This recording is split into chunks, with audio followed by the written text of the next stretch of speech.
Well, good California morning this morning to everyone.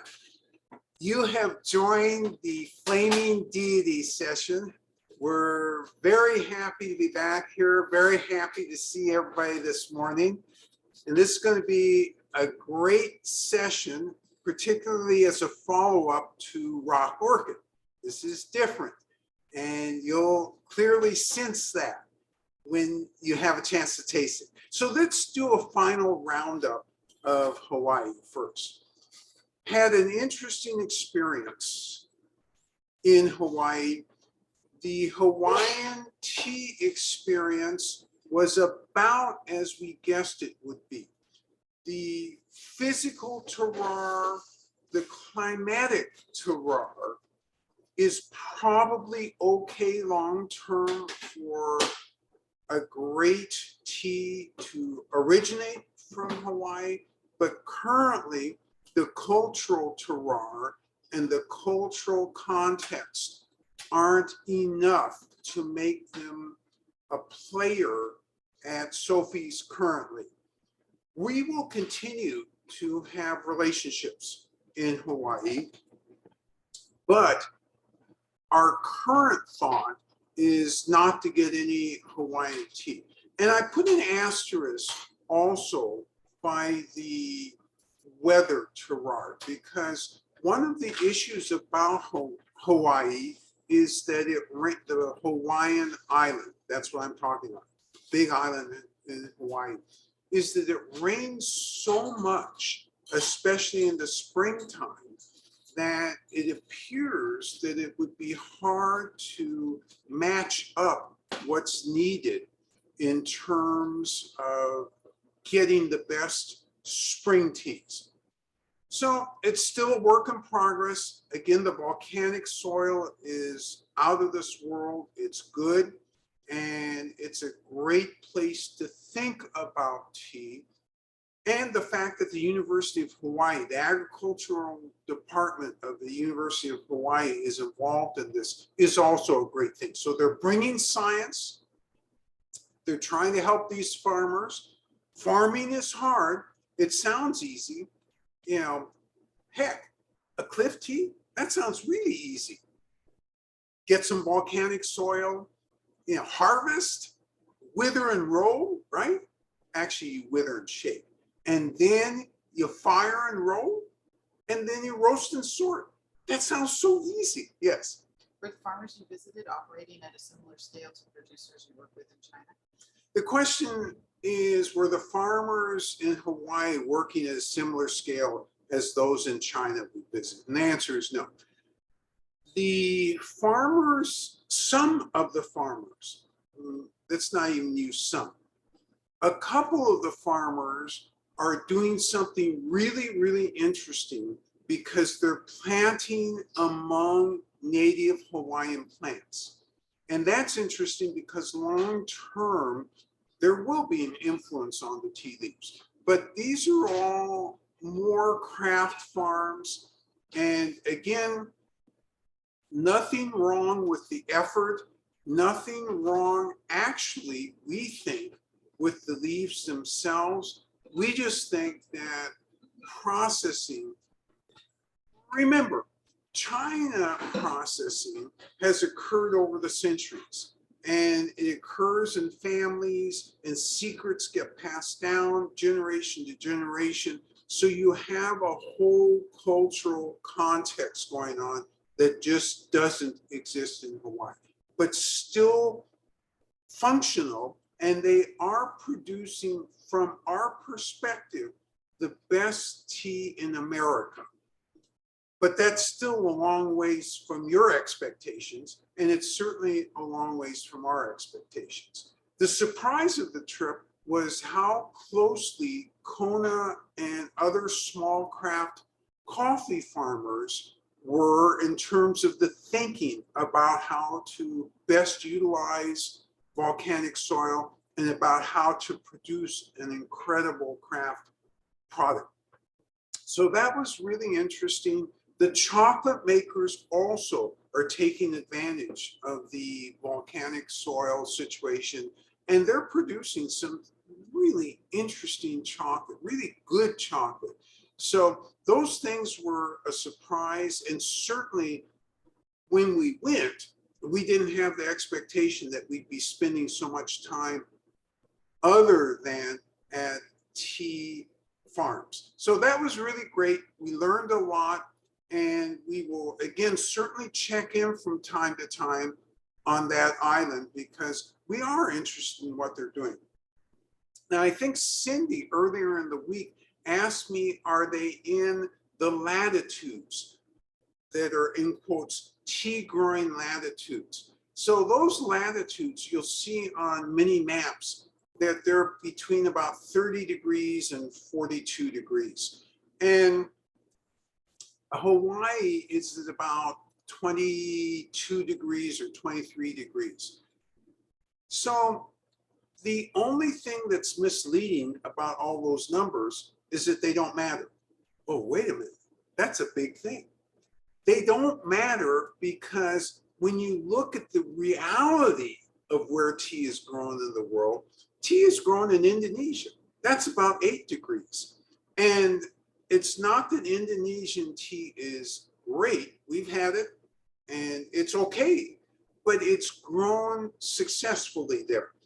And Yunnan is not, it's under the 30-degree latitude. It's about 25, 24 degrees. So those numbers are generalized. They're not specific. And we have to be careful when we use numbers. And it's more about the environment. And the Hawaiian island environment, we think over time, really is a good environment, especially because of the volcanic soil. I'm not going to switch gears yet because I also want to talk about something else that's happened in our absence here at the shop. And that is, aside from the new sidewalk, that's not what I'm really referring to. We've gotten samples in, spring samples from China. So we have samples trapped in a certain city. It's not Shanghai in China, but we've got 40 plus samples trapped there. And as soon as they become untrapped, we'll get those here. But the stuff we've tasted already, there's going to be some great raw black tea coming in. We have had some incredible samples of raw black. And it's situations that once we describe those to you and once we actually physically have that in our hands, you won't believe it's that interesting in terms of where this stuff is coming from. Secondly, the green tea samples, just like last year, have been, on the one hand, we've had a couple really interesting green teas, one of which I'm pretty sure we're going to get. And then on the other hand, we've had a bunch of problematic green teas, which again means that somehow weather is playing a part, or maybe even harvesting, because perhaps in these close downs, that's affecting the harvest. We're not completely clear yet, but our eyes are on that. And like I said, we have about 40 more samples to come. So we have plenty of time to have some really, really good stuff. So we're excited, and we're excited that we still can get stuff, although it's intermittent. All right. So I said that I wasn't going to leave volcanic soil, and I'm not. But I am going to use volcanic soil to get into volcanic soil in the Wulong Mountains. So one of the reasons we were so interested in the Hawaiian Islands, not the Hawaiian Islands, the big island of Hawaii, is because of all the volcanic soil. The whole island is volcanic soil. But you have different ages of volcanic soil. So Hawaiian Island is 450,000 years old or so. The volcanic soil created in the Wulong Mountains was created sometime between 250 million years ago and 66 million years ago. That's a wide range. And I'm sure real scientists could tell you almost the exact date it was created. I'm just not a real scientist. I know the rate. Yes. So it's the Hawaiian island chain, the entire chain that was about 450,000? No, and thank you for asking that question, because it is absolutely not the entire chain. So Kauai was created 5 million years ago, but the Big Island only was created 450,000. It made its appearance 450,000 years ago. So you have on the Big Island of Hawaii young volcanic soil. In fact, we saw an active lava flow. That's real young, probably too young to use, too fresh. Then you have older volcanic soil, which older is relative, right? You have stuff that had a flow in 1974, 1979, in the 1980s. But as you look at the colors of the soil, they change and they become less black. The newest stuff is black, real black. And then as it gets older, it takes on other colors because there's decomposition that occurs. There's things that begin to grow within the soil. So there's a change and it becomes lighter until you get to soil that looks reddish. Now, here's where we make the digression to Flaming Deity. You recall in one of the photos that we sent that it was a prominent soil photo, and it was red rock. So that's very old volcanic soil.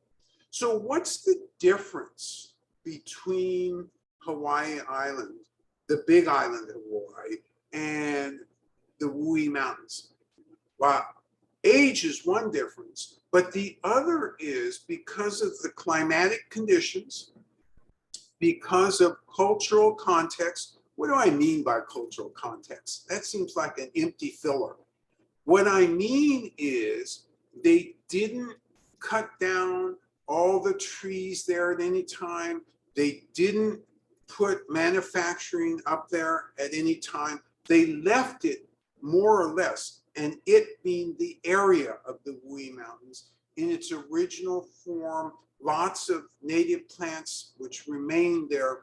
So because of that, you didn't alter the landscape very much. And as such, with all the rain, all the fog, it's foggy there about 180 days of the year, what you have is drip, drip, drip, and the elements of the volcanic soil get washed down into the valleys. And so you have this natural replenishment of the soil. And that's what's made from time immemorial. Let's define time immemorial.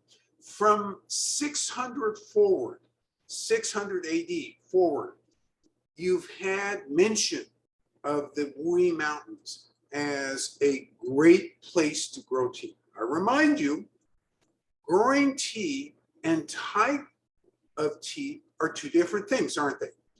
So the tea bush is capable of producing many different types once that type comes into vogue. So in 600, they were drinking green tea, and they were making it in the way they made it, including in cakes that were powdered. But still, the emperor loved that stuff. Everybody who was drinking that just loved that stuff and noted how different it tasted from other green teas. And it's only in the late Ming Dynasty, let's get ourselves placed, 1368 to about 1635, it's only in the late Ming Dynasty, so at the end of the 1500s, start of the 1600s, that you start to have the cliff tea process develop, that by 1635, they were really making cliff tea. And still, the making of that cliff tea and the way they invented that process was linked to the flavors that those tea leaves were producing. So that gives you a short history to how cliff tea started, and it gives you an expanded history about why or when those tea leaves were acknowledged as some of the best that the Chinese could get their hands on. And the reason again behind that is because of the volcanic soil in that region. So what else is there about volcanic soil that's really, really special for these plants? It's acidic. And it reaches, in quotes, an ideal acidity for most teas. Most tea plants really, really love 4.5 to 5.5 in terms of pH. Does this mean that if you go outside and think, well, I'm thinking about growing scarlet robe, that you measure your soil, oh my God, my soil's 5.8. I wonder if I can sneak that through. The answer would be you can grow up to about 6.5, but the quality of the output is affected. 4.5 to 5.5 seems to produce the best quality in terms of the plant, and the plants seem to love that range of acidity the most. So that's why Wuyi Mountain tea is so different from other teas.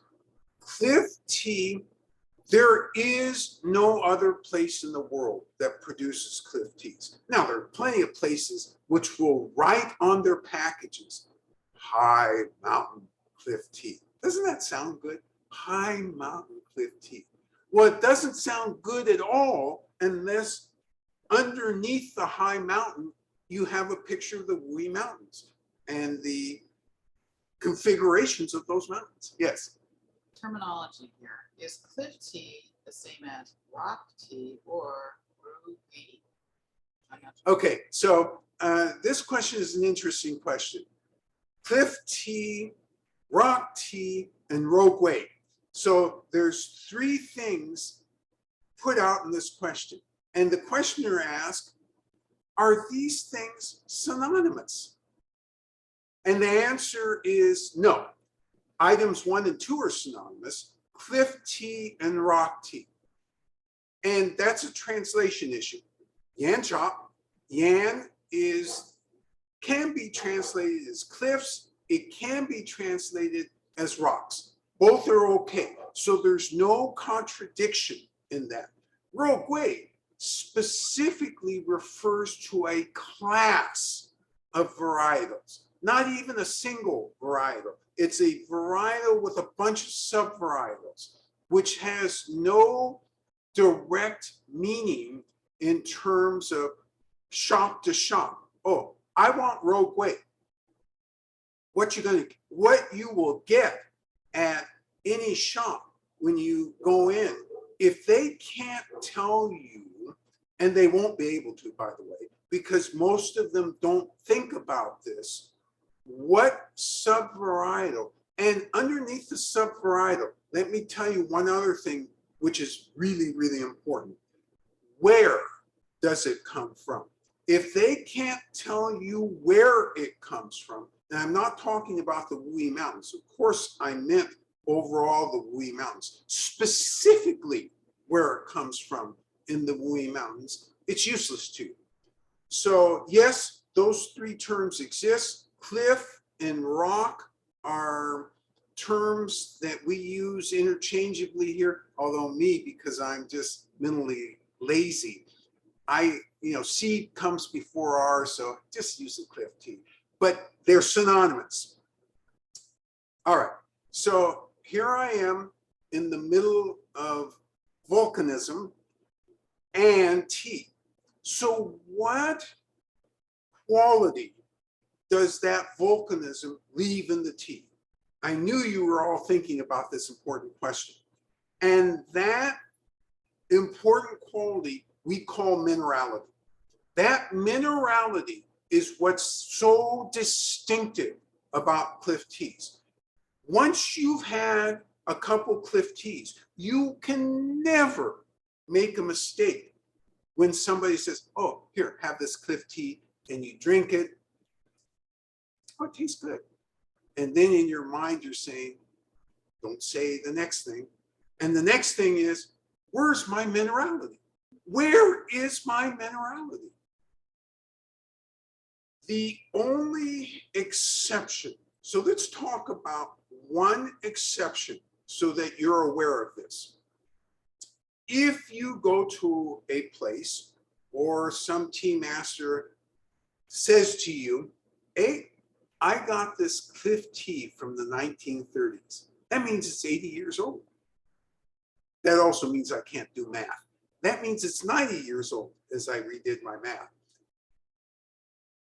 You might taste that and say to yourself, you're a liar. Not out loud, of course.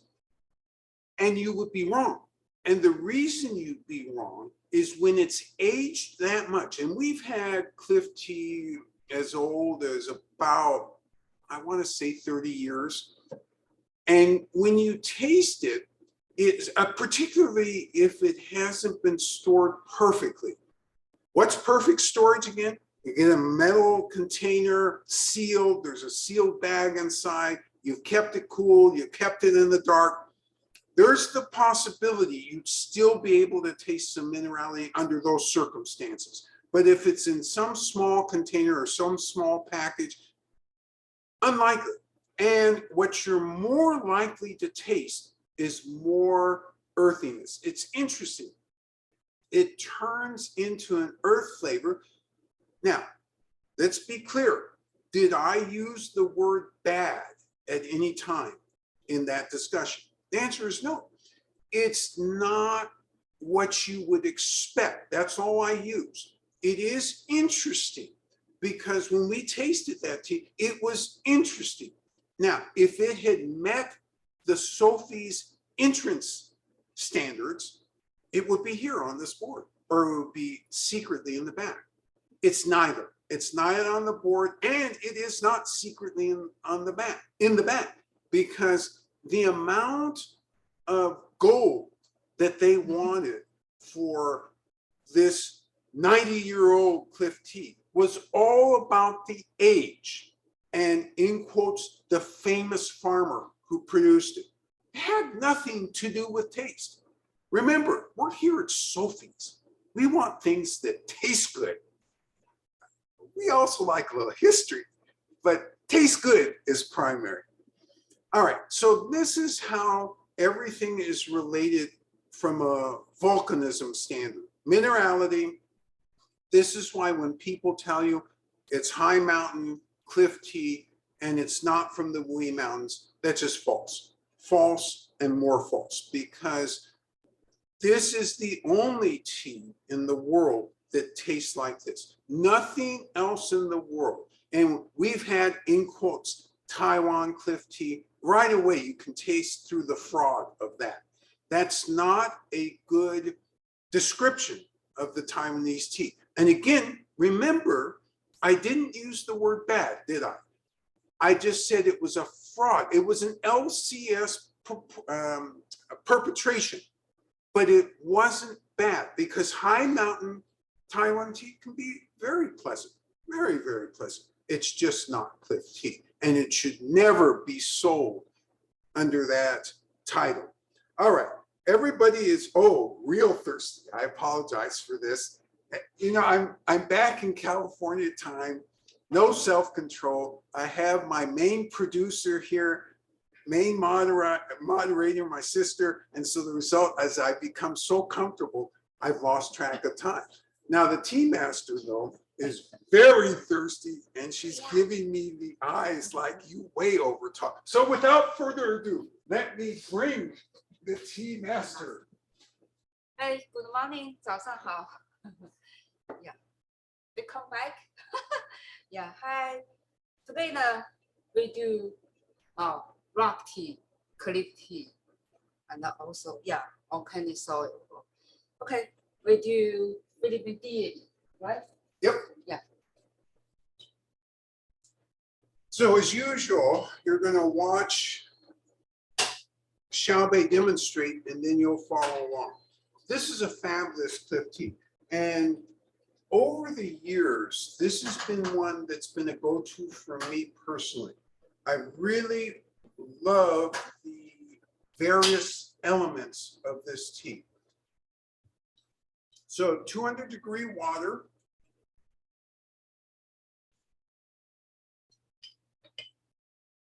And you heat everything. So if you're using, it doesn't matter whether you're using a glazed ceramic pot or an unglazed Yixing pot. You heat everything.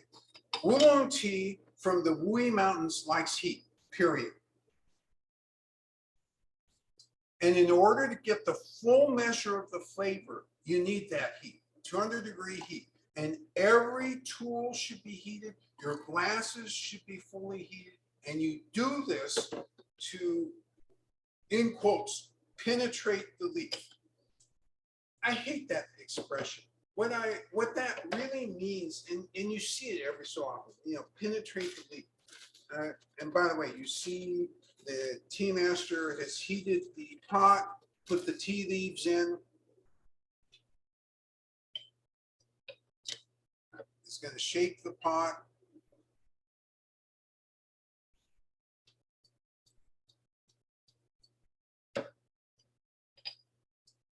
Smells to make sure that the tea matches what the expectation is.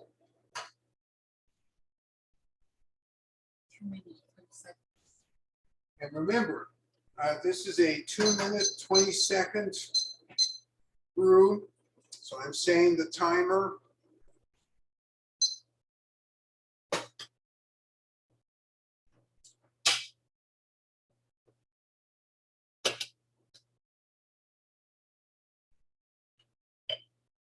So you notice, and sometimes there is this sensibility, because we do have fun here, that things happen not on purpose or for just fun.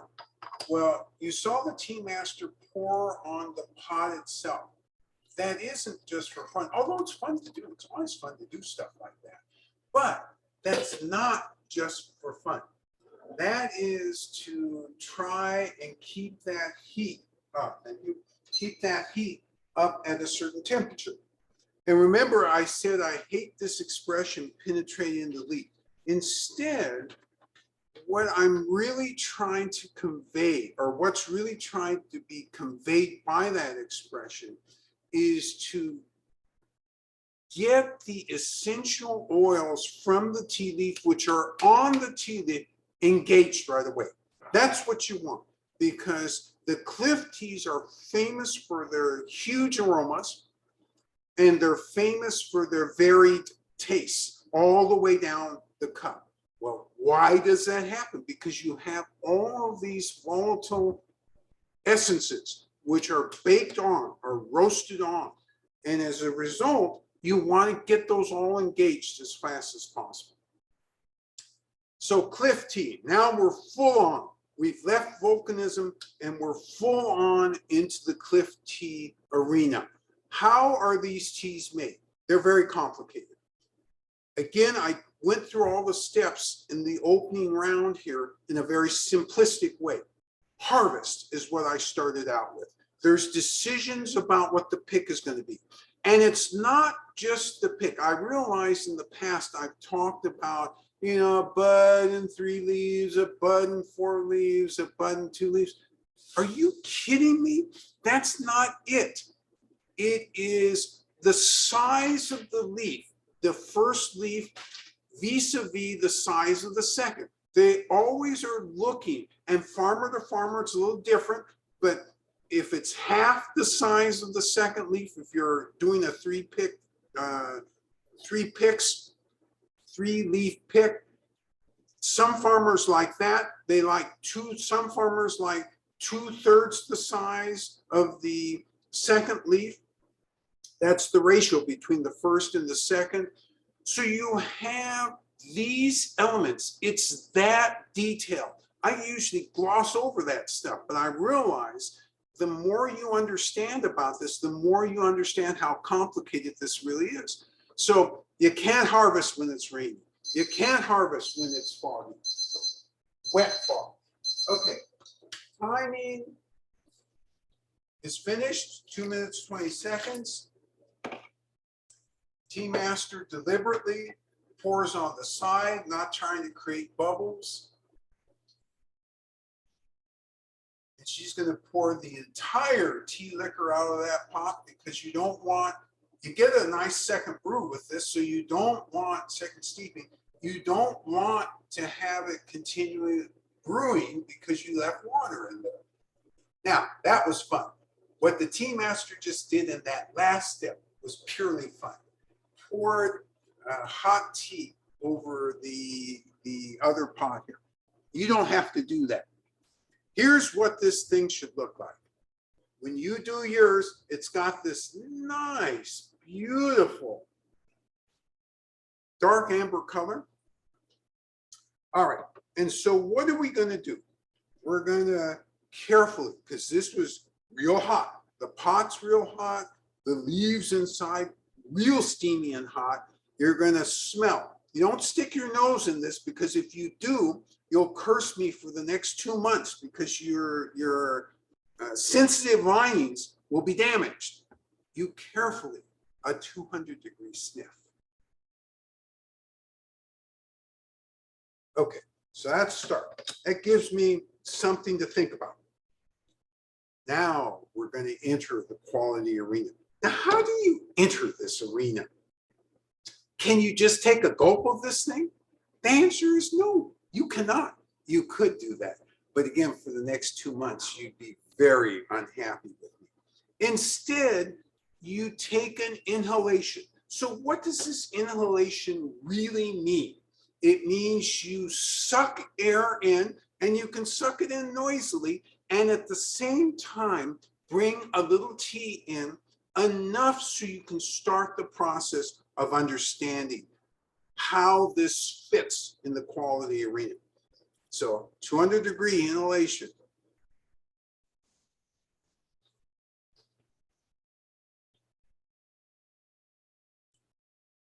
So you aerate it in your mouth. You see where on the tongue you get any feelings. You detect what those feelings are. They're going to be drying feelings of some sort. You detect where. And then you swallow and think about, okay, not what am I tasting, but what am I feeling? What is it? Am I feeling that this is thin? Am I feeling it's viscous? Am I feeling minty aftertaste? Am I feeling thick? There's lots of dense, lots of adjectives you can use to talk about what you're feeling. Then lastly, you talk about what you're really feeling. What's the difference between feeling and really feeling? The really feeling is the body sensation that I'm talking about. So let's not be nervous about that. There doesn't have to be an immediate feeling. For some of you, you'll drink and what's he talking about? This is just tea. And better not say that, by the way. If you say this is just cliff tea, that's okay. But if you say this is just tea, that's not in the vocabulary for this. What I'm talking about is your body will tell you, oh my God, I'm feeling, and then you fill in the blanks. I definitely am feeling something, but I'm not going to fill in the blanks for you because this is all about what your feeling is, and everybody is different. I'm going to take a second inhalation because I don't have any self-control.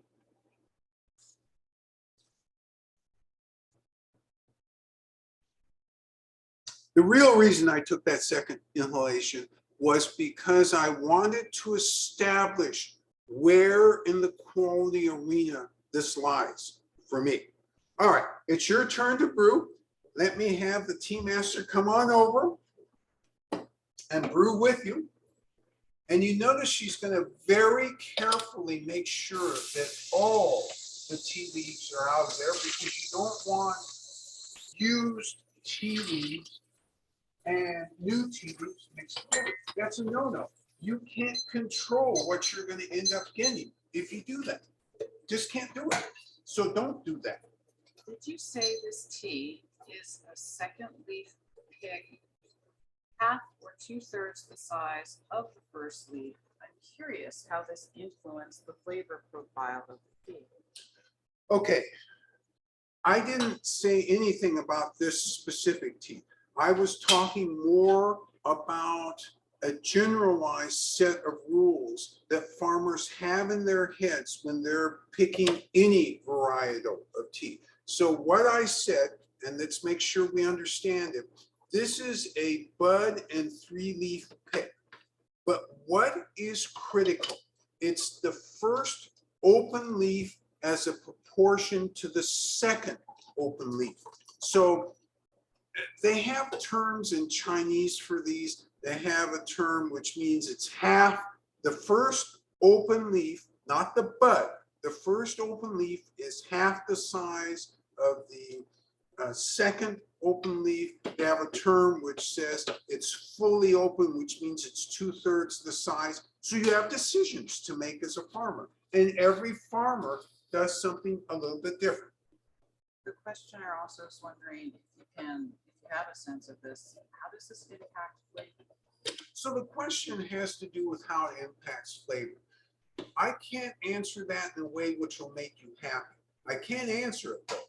The answer is every varietal is different, and that's why farmers choose differences by varietal. In this particular case, for this particular year of this pick, the farmer used fully open, which means it was 2/3 the size. So this is the first time I'm identifying what the size is in this one. And if you ask me, what would have happened if they'd used half size instead of 2/3 size? In this particular case, I actually do know an answer. And the answer for this particular case, for this farmer, we did happen to ask that question. And this farmer said, oh, it wouldn't be as rich and full-bodied is really what they said. I'm translating this incorrectly. The correct translation is it wouldn't have been as full-bodied. So, and that's different from rich. So I used the wrong, I was careless and used the wrong word as a translation, full-bodied. But you, in order to truly understand this, you would have to ask every farmer that you engage with this question, and we don't usually. It happens on this particular one that we did ask that question because this was, for whatever reason, it came up during the conversation, but I normally don't ask that question. All right, so we harvest. There's real important decisions.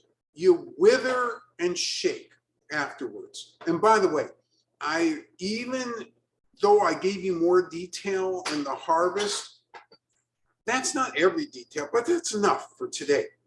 Wither and shake. So wither sounds real easy. Just throw the leaves outside, let them dry sufficiently, bring them inside, take them back outside again if you want them to dry more. That's what it looks like to an outsider. But details, what are the details? When you let it dry outside and you bring it inside, what happens to the leaf right away? It stiffens. Why did you bring it inside? You wanted to see that stiffening process and you wanted to understand, okay, it's back inside. I'm going to do most of the rest of the processing at some point inside. I want to see what point it stiffens to. Oh, it's not pliable enough. Okay, I'm going to wither indoors for a short bit, rearrange the leaves, take them outside, wither again. You bring them in back and forth until you're at the right level. Then you shake. The first shaking isn't what you think. To be continued. All right, timer has gone off. Carefully pouring the tea liquor into the glass. The warm leaves from last week had a chocolate scent. The warm leaves of Flaming Deity seem to have more of a charcoal scent. Oh, this is interesting. So Rock Orchid last week, and I do remember this comment, and I love the comment, had a sensibility of a chocolate aroma to them. That was the wet leaves. The wet leaves on this particular Flaming Deity have more of a sense of charcoalness to them. And I don't disagree with that. Good comment. All right, while you're thinking about, let me go through the rest of the wither and the shake. So that first shaking, oh, I used the word first, which means there must be multiple shakings. The first shaking has only one objective when it's hand done. If it is machine done, they skip that objective.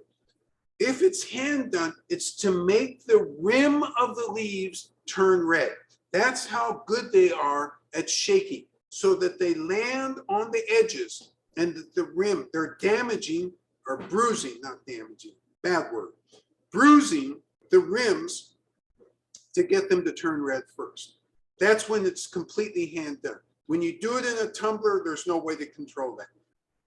So then they roll them up. That's not correct. They shake and they then pull the leaves apart. If they curl up, they let them wither a little bit more, and then they do a full shaking again, and this time to bruise more of the leaf. So they, in the traditional, you bruise from the edge and start the process of oxidation from the edge. And then at some point, and by the way, again, I've shortcutted everything because the shaking portion of this occurs several times. And I'm not saying it several times, but be aware it's occurring several times because they keep bruising it until it's to the point of what they think, okay, we got it. And they keep opening up the leaves again, and then it's ready to be fired. Fired and rolled. What happens when you fire up? And by the way, they fire it up in the wok traditionally. If it's not traditional, if it's fully made by machine, they have it in, again, a very hot tumbler. All right, so what happens when you fire this up in this very, very hot wok? What you're doing is denaturing enzymes, two enzymes in particular. One, the one that causes oxidation. You're trying to bring oxidation to a halt. And the other is the bitter enzyme, the enzyme that, particularly in green tea, occasionally you can taste that if that hasn't been handled correctly. And remember, I've telescoped this, but again, you're getting a sense of the complexity. Afterwards, while the leaves are still hot, you roll, and rolling across bamboo that is crosshatched. So it's raised, and you roll, and you get that stripe shape. And you roll until you do get that stripe shape, and usually you roll a couple times. But the first time after the firing is the most important. Then again, I'm telescoping, you roast. The first roast is a stabilized roast. And that roast, you then are able to make notes on the tea, put a label on, and store it for 30 days. And that way, day by day, you can intake new tea. At the conclusion of 30 days, then you make decisions about how much more roasting you're going to do. And you do it over the next 2 or 3 months. So again, I have really telescoped this, but I've given you much more information than normal in terms of some of the details, starting with the harvest. Every single step counts. Okay, presumably you're going through the quality arena and so forth. So your turn. Love the aromas that this tea is giving. The dry leaves smelled floral and a little bit like freshly brewed coffee. Wet leaves gave a more sweet floral aroma, and the tea liquor also has this very pleasant aroma. So I heard the word in this commentator's description, floral, twice. Absolutely on the money. In China, that floral description would come up over and over again, because dry leaves, you have a little floral, wet leaves, you have more floral, and there's actually, as this cools down, you'll discover even more floral. But it's not that overwhelming, not that type of floral. It's not infused floral. It's not jasmine. And it shouldn't be that way, because that's not what this tea is about. But you've captured the essence of how Chinese talk about this tea.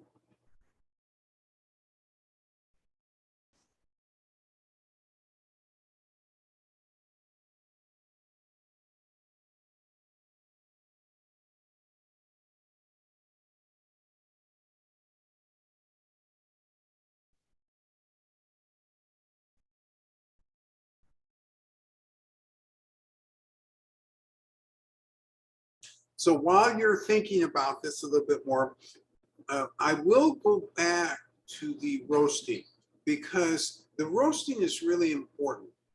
Why do farmers choose to roast lighter versus medium versus heavy? All of this has to do with several factors. One factor is obviously the varietal or subvarietal.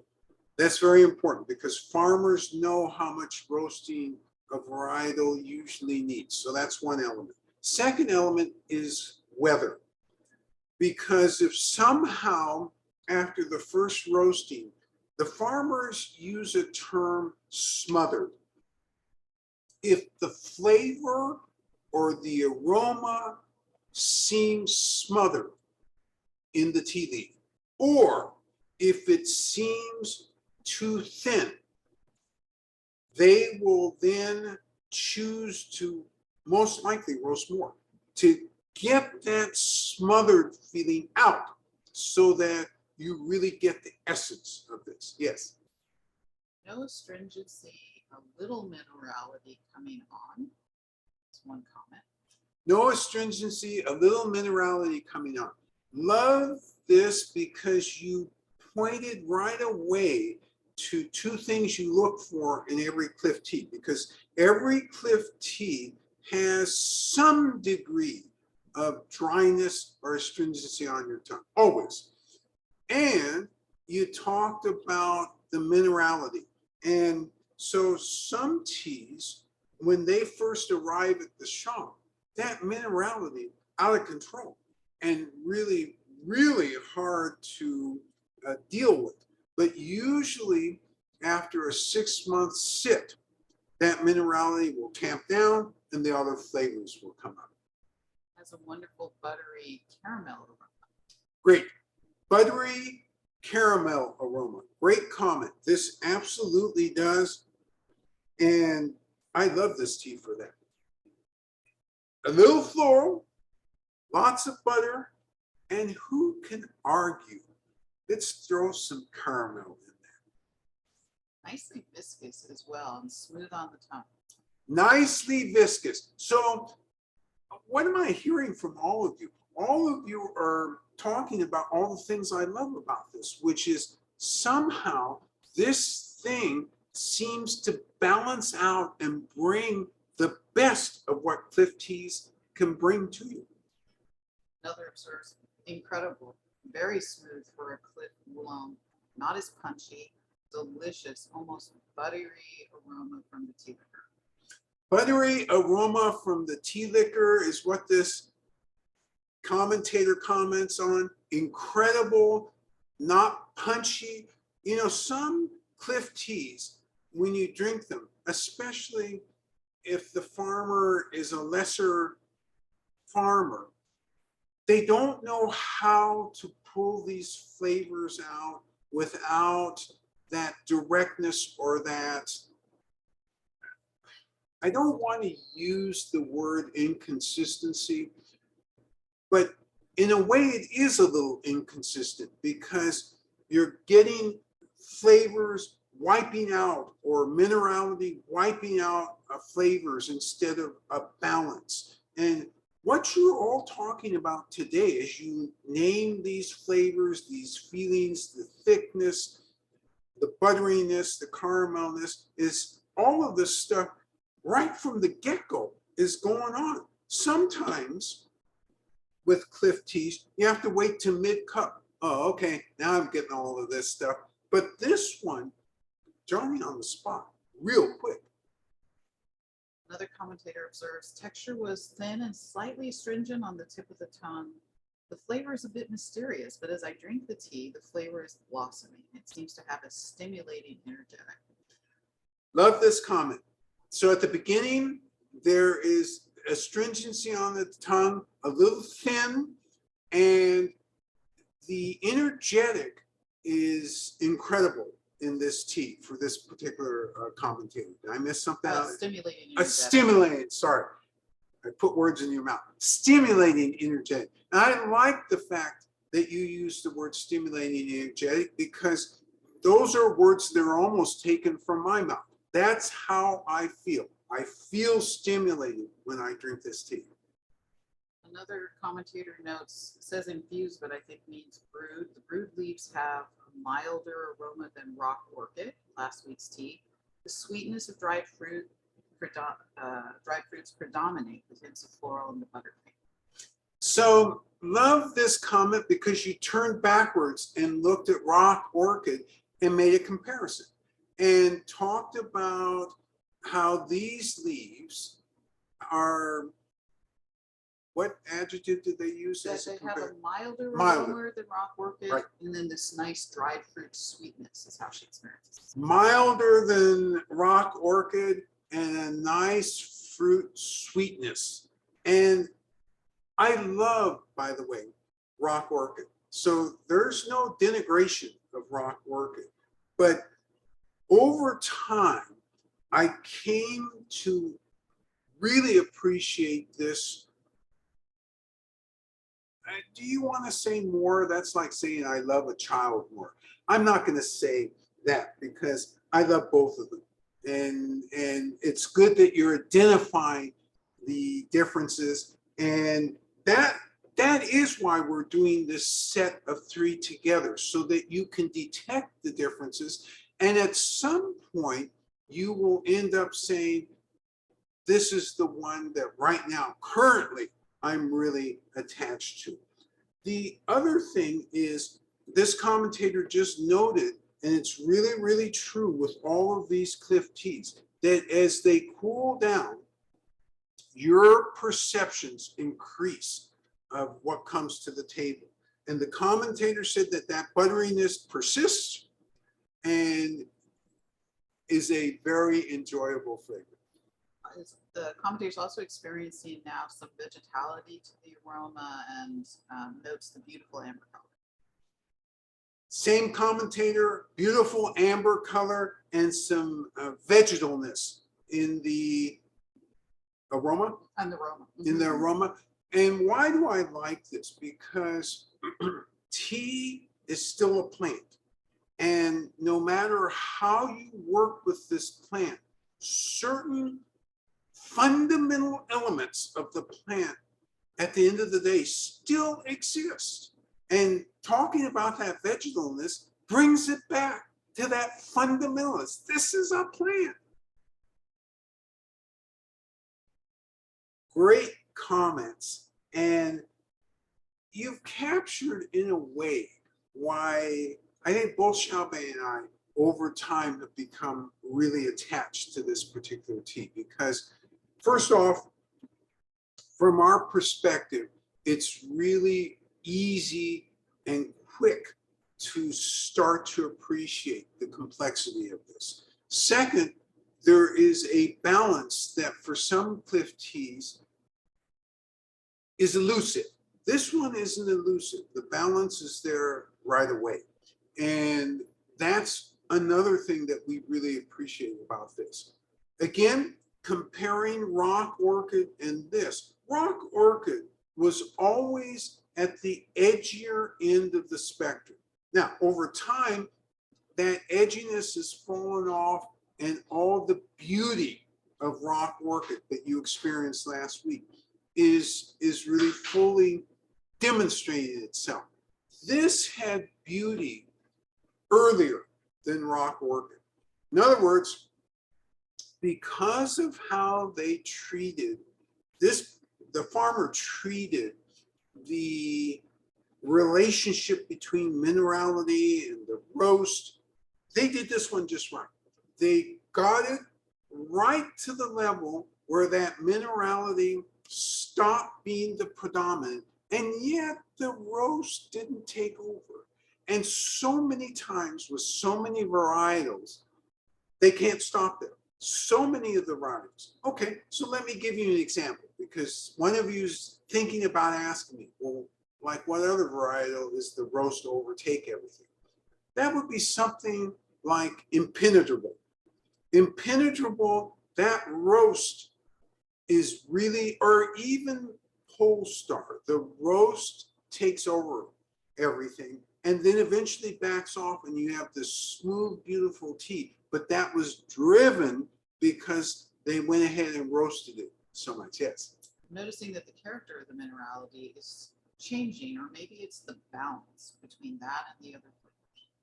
Character or balance of the minerality is changing because of its interaction with the other flavors. And it does change. And at no point will you find that the minerality overtakes everything. You know, some teas you get close to the bottom and that minerality is really all you're tasting. Not with this. You're going to get the inherent flavor of this all the way down. The flavor of this tea seems to change from 1 minute to the next. Flavor of the tea seems to change from 1 minute to the next, reminding you, of course, that one of the reasons you get that feeling is in the beginning inhalation, you only get a little bit of the full bouquet and the full character of this tea. As it cools down, more taste buds become involved because you're not afraid to take a bigger sip. And so more parts of your tongue and mouth are becoming involved, and you're getting more of that flavor. And remembering, I said all those times that they roll and shake and so forth. Well, you couldn't have gotten this complex flavor if they hadn't done that. If they'd have just said, okay, we're gonna shake, roll, let's fire it up, let's roast it, and let's sell it. The answer was no. You would have said, wow, all there is in this is minerality, or all there is in this is roast. Both mistakes. If that's all you get in a cliff tea, particularly a rested cliff tea, that's wrong. Yeah. On energetics, this participant gets that it's stimulating, but it's not overly exciting or agitating as a vibe. So the energetics for this commentator, it is stimulating, but not overly so. And that's really, I would almost use, for me, and all of you are different, so don't feel bad if you don't think of the word comforting. For me, this is comforting. It's that type of stimulation. And if you think, well, not for me, it's really exciting or it's really heating, those things are all fair because there is a sensibility of heating in this. And I fall in, and we all run at different metabolism paces. And so those are all things we can't control. What we can control is our reaction to them, and then our sharing of that reaction. So generally speaking, I'm sure everybody is within that same big circle of energetics. Great. I've only over talked for a minute. That means I could actually over talk for 14 more. I'm not going to do that, but I love the fact that you've dug into this tea, and I love the fact that you've compared it with rock orchid. These are fair comparisons as you think about them. Enveloping fragrance will be yet another set of sensations and thought processes that you will be stimulated to go down as you do that next week, or as you taste it next week. So again, we're very happy to be back. Your commentary was great. Special shout out to Terry in France. Thank you for the very nice postcard. And we look forward to seeing all of you next week. Enveloping fragrance. One more comment. Second steep is 1.5 minutes. Yes, second steep is 1.5 minutes. If you have a clay pot, If 1.5 minutes. Yes. Yeah, and one was more comment about a wet astringency at the bottom of the mug, which is kind of an interesting thing. This commentator's offering is feel more than taste. But anyway. A wet astringency as a concluding comment at the end of the cup.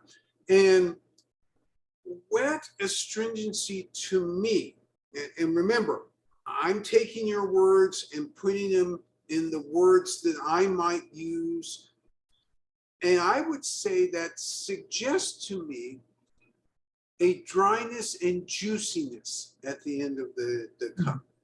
And I like that comment because I absolutely, as I get towards the end of the cup, I do have a salivation going in my mouth, which suggests again both the astringency and the juiciness. Great catch. Really look forward to seeing everybody next week. Be safe this week. We'll see you next week. Take care now. Bye. Bye-bye. Bye.